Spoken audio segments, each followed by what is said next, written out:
month of October will witness a political showdown of sorts in the Hindi heartland of Uttar Pradesh when Narendra Modi and Rahul Gandhi will address multiple rallies at the same time to woo the northern bastion, which has the most number of Lok Sabha seats.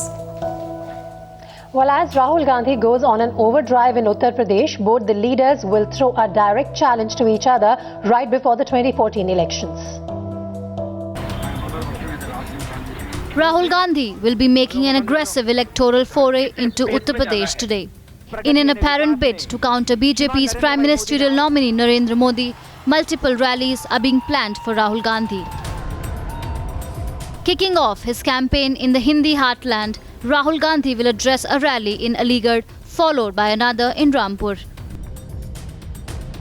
From criticizing his own government's policy to hitting out at the BJP's India Shining campaign. It's an aggressive Rahul Gandhi that has finally taken charge of the 2014 Congress campaign.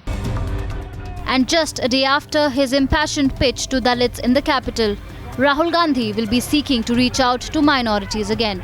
But in the BJP camp, Rahul's rallies do not shake the party's confidence as it continues to bask in the popularity of its poster boy. चुनाव के बाद जब नरेंद्र मोदी जी इस देश के प्रधानमंत्री बनेंगे तो जिस तरह से बीजेपी एकजुट हुई है, जिस तरह से नौजवान अपने सरोकार को लेकर एकजुट हुआ है, उसी तरह से देश एकजुट होगा। प्रतिबंध इस तरह की साजिशों के आधार पर राजनीतिक रैलियां या मोदी जी के कार्यक्रमों पर किसी तरह का कोई असर नहीं पड़ेगा और वो और मजबूती के साथ होंगे, जनता का और जन सैलाब उमड़ेगा। There is a prime minister today.